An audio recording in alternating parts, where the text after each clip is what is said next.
You're listening to an archived Cabral Concept podcast.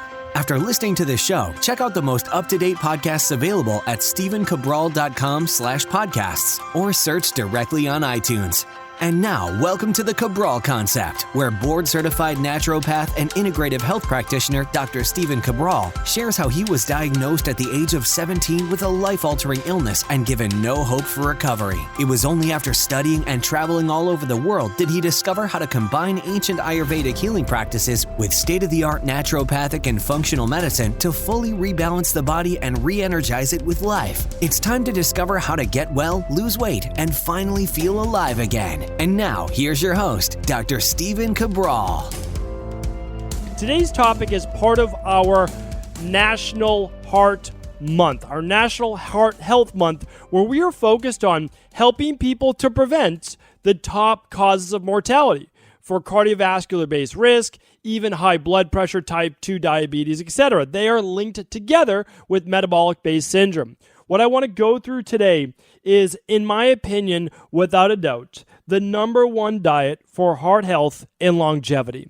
I'm going to bring you the research. Again, I'm going to do this from an unbiased perspective. Last week, I shared with you on episode 1467, the 4 factors proven to reverse heart disease. Well, today, one of the biggest ones is going to be nutrition.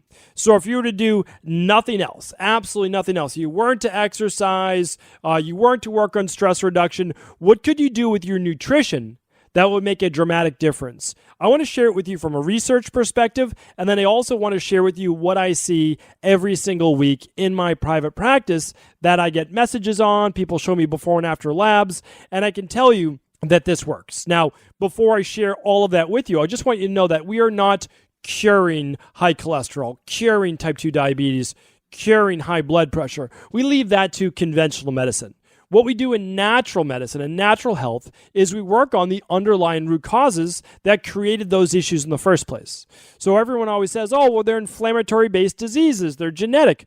I get it. Listen, I understand. When I was 18, I had high cholesterol. I had low good cholesterol. I had high bad cholesterol. Not a very good recipe, right? Not a good recipe for longevity and health.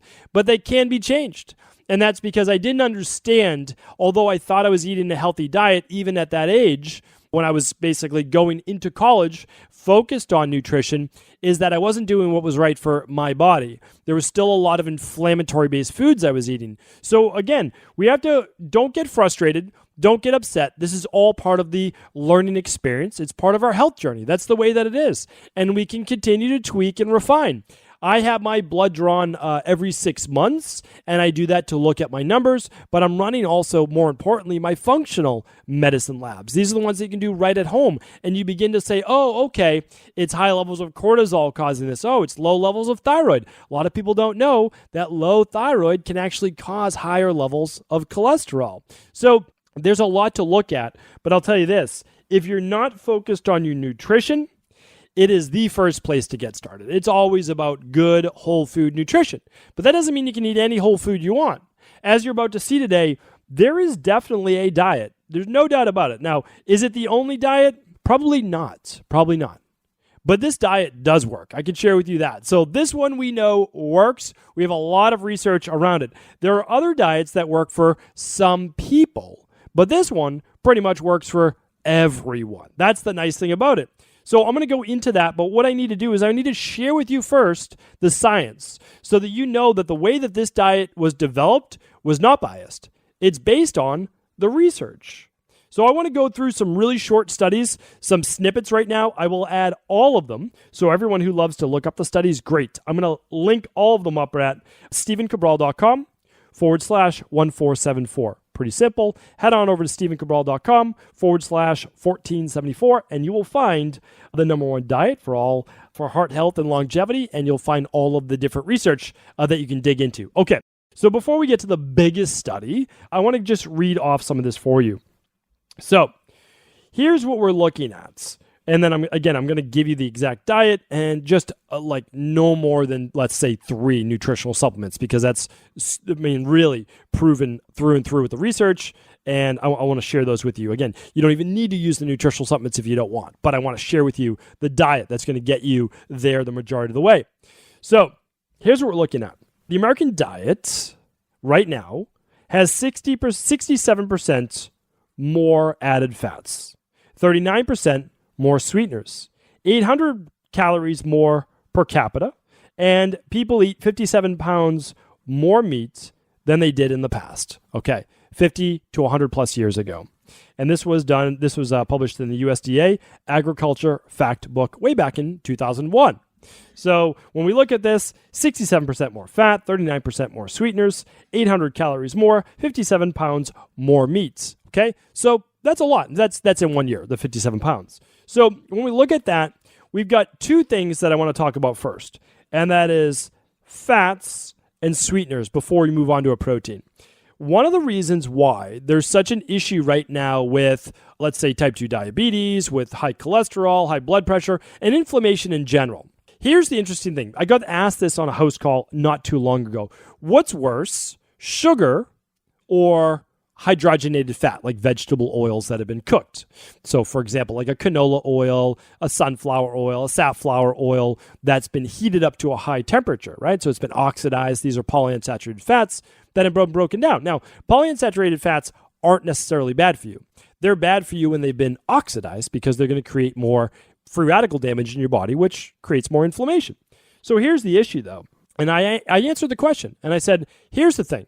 If you were to just put in glucose, just straight sugar into your body, the thing is this, it's not good for you. So that's not good for you.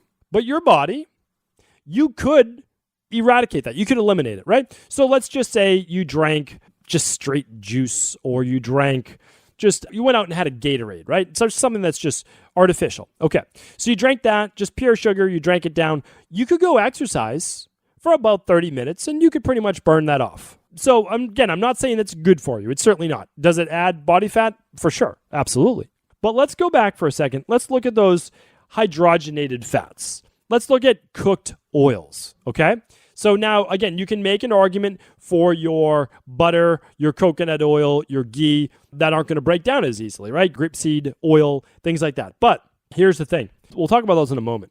Most people aren't cooking with those, right? They're cooking and they're eating out and they're getting things in the canola oil because it's cheap, right? Soy oil, all of those. So the problem is that it's these oxidized polyunsaturated fats that actually become part of your body. So glucose isn't really becoming part of your body. Sure, it can be stored as glycogen, which means like energy as needed for the future in your liver and muscles. That's not a bad thing because that's not even turning into body fat. Your body does need that and it prefers that. It can also be used for the brain as energy. Now, excess sugar, excess carbohydrates, okay, now we're talking about raising glucose levels, raising insulin, and increasing fat storage. So absolutely. Now, but because it turns it to fat if it's excess. But here's the thing. Oxidized fats cause immediate damage, and they become a part of your cell membranes. And they become a part of your cell membranes, essentially, for the next 3 to 4 months. That's a long period of time. That's why I tell people, when we're looking at improving your health, let's get you the short-term wins, okay? Let's help you lose that 10 plus pounds in 21 days with the Fatlocity system, with a 21-day functional medicine detox, with something like that. But let's continue to make progress for 4 months. Because after 4 months, if you're doing well and you're really sticking to your nutrition plan, hopefully you're getting your 10,000 steps a day, you're following the de-stress protocol that I outlined in my book, The Rain Barrel Effect, you're going to get big results. And then every 4 months, as you transform the body, transform those cells, you get more and more results. And that's why people feel better, like dramatically better, 6 months later, right? Because they've gone through 1.5 cycles, 8 months later, 2 cycles, and then so on and so forth with a year. You've gone through 3 full cycles of cell transformation in a year, and actually even more than that because it's weighted a little heavier over the 90 days. So that's why whatever you're going through right now, don't think that you can't transform. It just takes a little bit of time. That's it. So let's be patient. Get your quick wins up front. Lose the weight if you need to. Reduce that inflammation, and let's work on these things. Okay, so here's another one, though. Diets high in animal protein increase mortality, total mortality, so your risk of dying by 75%. They increase high in animal protein, increase cancer risk by 400%. There's a 500% increase in diabetes, significantly increased IGF-1 levels. And again, I will link up the studies on that. So high in animal protein may not be good for total mortality, specifically around cardiovascular disease as well. All right, let's keep going more though. Egg yolks and red meat increase something called trimethylamine N oxide, which is basically a molecule created from choline, betaine, and carnitine that is manufactured in the gut. So yes, it can be from, without a doubt, imbalanced gut microflora, but also from the foods that you're eating, and in this case, higher saturated fat animal-based proteins. Again, I'm going to show both sides of this in just a moment. So before you try to reach through your headphones or your iPhone, if you're listening on your iPhone, just give me a moment to go back and forth on this.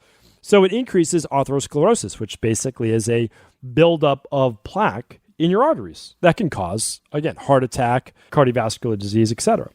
Let me give you another study. In 37,698 men and 83,644 women, red meat consumption was associated with a significantly increased risk of all-cause cardiovascular and cancer mortality. Another study, in 47,896 men, so these are big studies, consumption of choline from red meat, eggs, and milk was associated with a 70% increased risk of lethal prostate cancer. A plant-based diet, so I'll go over that in just a second.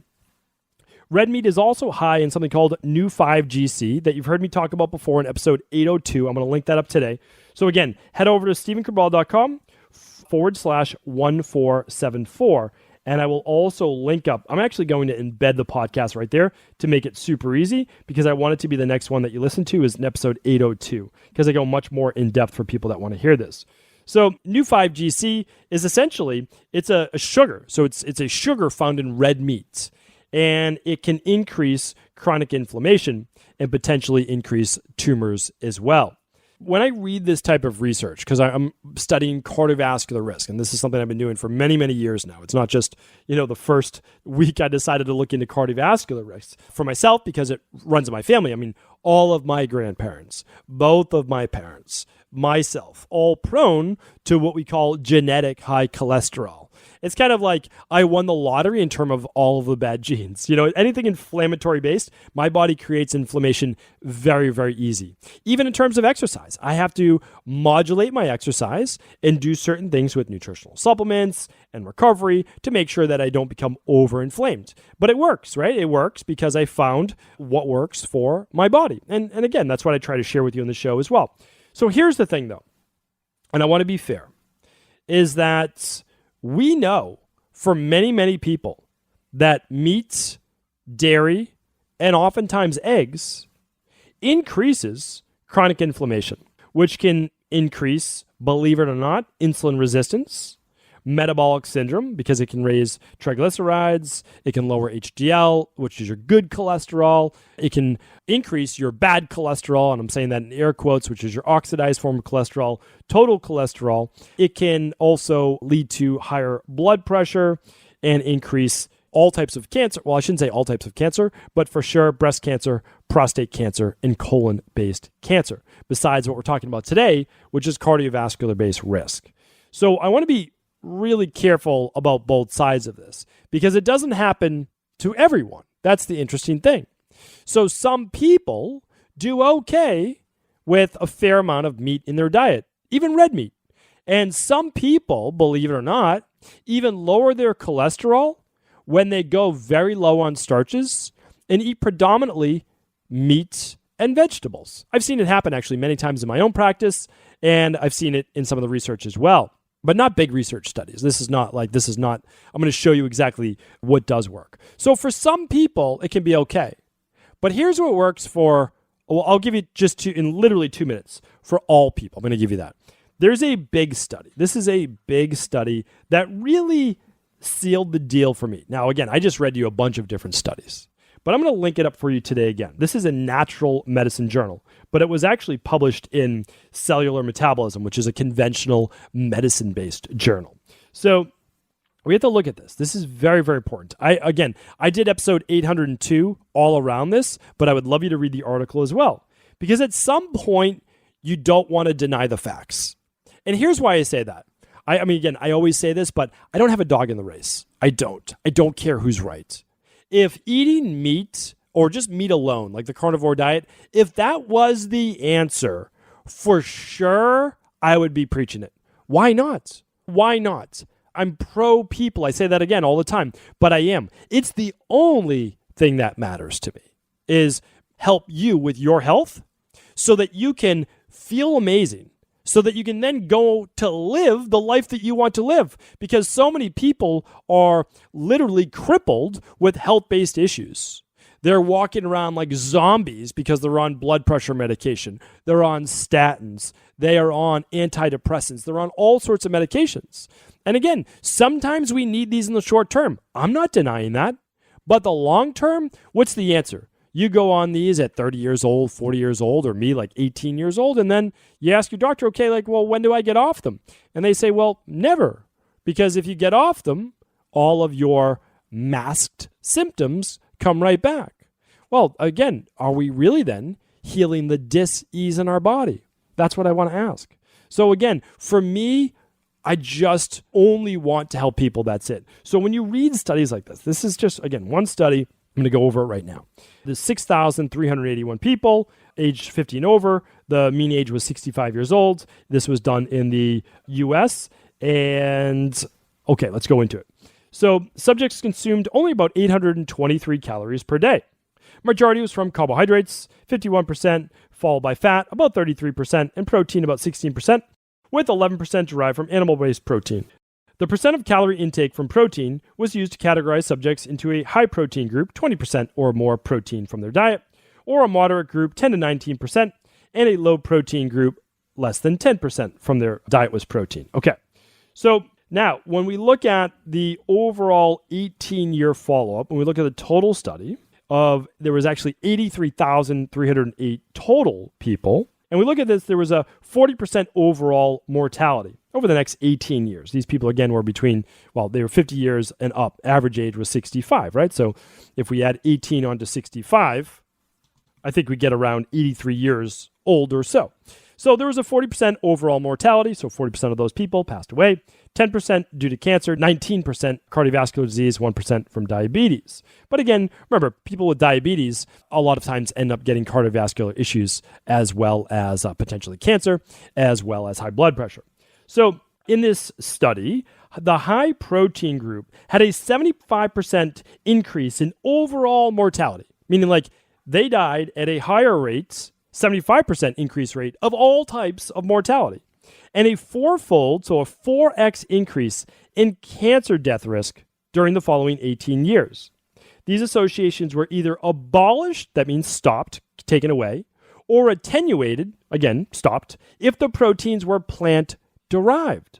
So the high protein group, 20+% protein, all of that was basically stopped if instead of from animal protein, specifically more towards red meat, they used plant proteins instead.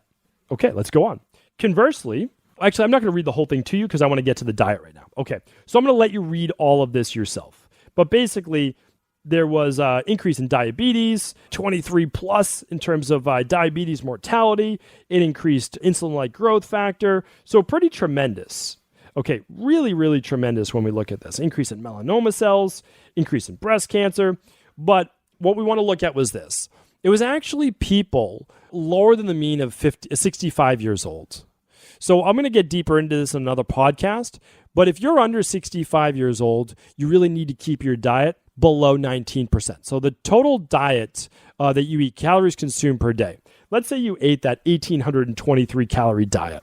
You would need to get less than 350 calories from your protein, and that's going to equate to about 85 grams or so per day of protein. Again, it's really not too high. I mean, that's a good amount of protein in the diet. So when we look at that, that's a good amount. Again, we're typically looking at about 0.8 grams per kilogram of body weight, or for most people, I just say eat about half your weight, lean weight, in protein per day. So the average 160-pound person, okay, you're looking at 60, 70 grams of protein per day, maximum. That's it. So pretty easy to look at that, right? If you said, okay, I want half my body weight because I do a lot more exercise, understood. That'd be at 80 because we're playing it safe, right? I'm trying to help people play it safe. Hedge their overall bets. I'm going to let you read this. I really go in depth on this and what it means on episode 802. I talk about the blue zones, what percentage of the blue zone diets. I mean, super interesting. They didn't have their protein over 10% typically of their diet. These are the longest lived people in the world. So really important to look at this. And also, why would eating plant-based protein help to a degree? Well, plant-based protein down-regulates something called mTOR. And mTOR helps to potentially stave off cancer and extend life. I will link up a research study on that as well.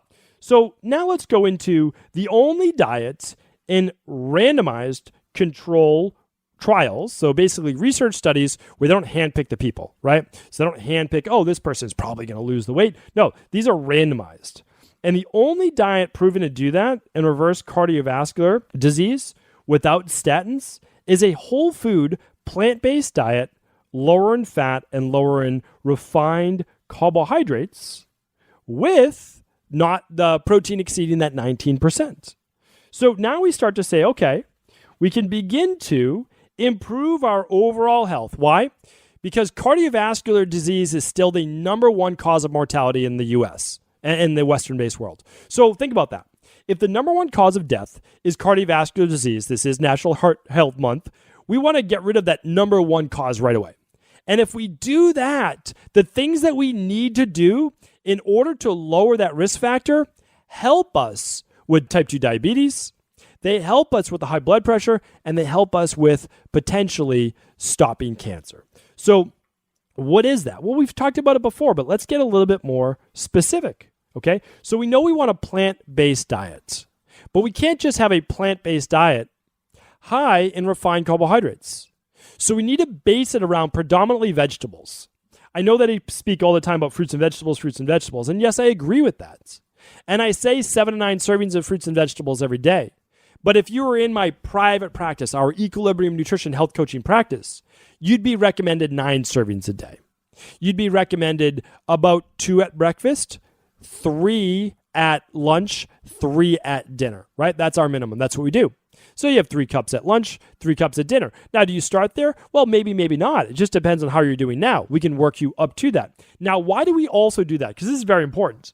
We'll do typically 1 cup of fruit in the morning, like berries, maybe 2 for some people that don't have any weight-based issues. If you can't lose weight, we start with 1 cup. I teach this in Fatlocity. This will turn into the world's longest podcast if I go into that right now. But we do the vegetables at lunch and vegetables at dinner. It's also going to help because you need some fuel earlier in the day. You're going to burn that and probably less so later in terms of carbohydrates, in terms of starches or fruits. So here's what we do though. The reason why we have that much is not just say, okay, all the phytochemicals and phytonutrients and antioxidants in these foods are naturally help with the arteries, they help with cancer, but they're also super high in fiber. And that's something that you're never going to get from fat and you're never going to get from protein. Your body can't be deprived of carbohydrates. You need carbohydrates. If you get bloated or you have an autoimmune issue, when you eat vegetables or carbohydrates, you have to fix your guts. So people saying, oh, well, I got all of this relief when I was on the carnivore diet. Listen, I get it. And I know why. Because you have an imbalanced gut microbiome where your body's fermenting and feeding off of these carbohydrates. Fix the gut. And then you can eat carbs again, right? But you can also enjoy life more because you're going to eat carbs eventually, right? So you can't even be on a carnivore diet for long term. And you have to do a carnivore diet like really specifically. If not, you get something called rabbit starvation or protein poisoning. And this is when you're not actually getting enough fat to go with the lean meat that you might be eating. So again, there are downsides to this. There's kidney risk, etc. But here's what we know. When we get that much good vegetables in our diet, we start to get all of the plant-based power that you can't get anywhere else. We only know one thing for sure. that helps to do our best. Again, it's not a given, right? It's not a given that I can say no one will ever get cancer and like that, but we're doing our best if we're eating more brightly colored fruits and vegetables. You can go back to a previous podcast of mine called The Foundation of All Diets, and you can check that out as well. But here's what the diet is, and this is straight from Dean Ornish and a lot of the top cardiologists out there who this is their life's work. And they basically say this: it's not about low carb or super low fat. It's about a diet that's low in bad carbs and a diet that's low in bad fats. We want most of our fats to come from things like olive oil, potentially some nuts and seeds, avocado. These are all great things that we can be eating, okay? That's okay. But we also want to look at this. We want it to be higher in good carbs. Those would be your vegetables, right? And your brightly colored berries especially. And it's also very low or no animal-based protein. So if you're someone dealing with higher cholesterol, higher blood pressure, type 2 diabetes, it's something that you might want to look at, okay? It's what I use in my practice to work on a lot of these underlying root causal-based issues because I know it works. And I tell people, listen, you don't need to be on this full time or forever, but let's just see. Let's see in your blood work if it works, right? Let's just see. And so I say, commit to me a minimum of 8 weeks, just 8 weeks. That's half the cell cycle turnover. Just give me 8 weeks, ideally 12, and then let's retest the lipid panel, your cholesterol, LDL, HDL, triglycerides. Let's just test it, right? So what they find is almost straight across the board that this works, right? That this works. A plant-based diet, high in your berries, your vegetables. You can even add in things like oatmeal for most people. You can add in sweet potatoes for your healthy starches, your root-based veggies, your rainbow-colored carrots, right? You can add in your beans and your legumes and your lentils. So this is what we are recommending. And that's honestly, it's because it works. I don't go so far as to recommend what a lot of some MDs who are getting more into this, where they're saying, oh no, you can have your grain-based pastas and things like that, grain-based breads. I don't recommend that. That's still inflammatory and not good for blood sugar levels. I recommend those whole veggies, if we're talking about grains like an oatmeal, a steel-cut oatmeal is fine. We're looking at those things. And it absolutely works. Eliminate the majority of the saturated fats and hydrogenated fats. Am I saying all saturated fats are bad? No. But let's look at what really works. So if you're dealing with this, my goal is to help people, right? So if you're dealing with the high cholesterol, high blood pressure, type 2 diabetes, why not just go first with what we know health-wise works, right? Plant-based diet. Now, here's where you can get your protein from, right? You can get it from the beans, the legumes, the hummus, the lentils. I go for sprouted versions of those. Again, if you have digestive issues, run that organic acids test, run the stool test, run the food sensitivity test. And then you can also, this does not say that you can't eat fish, okay? Even people who watch the Game Changers, they're like, I'm just going to go completely vegan. You don't have to. You can still eat fish. That's the thing. It is not going to have these same causal risk factors. Go for wild, right? Go for the wild caught fish. You don't need to eat a lot. Still keep your protein below 19% of total diet. And these things are going to help. Again, I have many other podcasts on this, but I wanted to share with you, this is definitively what does work. Honestly, you owe it to yourself if you're dealing with cardiovascular issues, other health issues that we've discussed today. Other diets may work. So I want to say that. Other diets may work. And eating more grass-fed beef, pastured-based meats may help also to a degree. But here's the thing. We talked about increasing IGF-1, increasing mTOR. It's still going to happen, especially with red meat. So let's just be careful no matter if it's grass-fed or not. I still believe that's going to be a healthier version. We just don't have any studies that says that. Bring me studies, long-term studies like this one for 18 years that shows people who are eating grass-fed beef and they're eating it multiple times per week and they're able to lower the cholesterol and decrease all-cause mortality. Bring me those studies and I'll talk about them on the Cabral concept. No doubt about it. But I know that this diet works for the issues that we spoke about today because of what I've seen in my my practice with lab testing and also what we have from scientific peer-reviewed research, as well as leading cardiologists around the world. So hopefully this was helpful today. Please share this with friends, with coworkers, with family members, anyone dealing with these issues, because in 8 weeks, you could revolutionize your health just with food alone. Now, I said I would just name a couple supplements if you wanted to add to it. Here's the thing, 2 to 4 grams of omega-3s per day. Dr. Ornish recommends 4 grams. I don't like to go as high. So I go typically 2 to 3 grams of a good omega-3. You can find that at equilibriumnutrition.com, the liquid version, or the soft gel capsule. Super important. Here's why. The reason is that you want it triglyceride bound. You want it cold processed. You want to make sure it's checked for heavy metals, right? Super important. You also want it higher in EPA than DHA, but that's a conversation for another day. But you'll find those over at equilibriumnutrition.com. And this is what I recommend. Follow the Daily Foundational Protocol Level 2.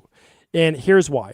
It's going to give you all of your methylated vitamins, which your body needs. It contains the daily fruit and vegetable blend as well, which is 22 organic fruit, vegetable, and superfoods, so that if you don't get your 9 different servings of fruits and vegetables every day, at least you can cover some of your bases there. And it also, besides the omega-3, contains the daily probiotic support, so that you are constantly improving your gut microbiome where so much of this inflammation takes place. Again, thank you so much for tuning into the show. I know I went a little long today, but this is one of those topics I could talk about for an entire day. So please do feel free to share this show with anyone you believe it can serve. Take care, everyone. Ever wonder what the best sauna, blue blockers, sleep trackers, wake lights, salt lamps, or other health gadgets are?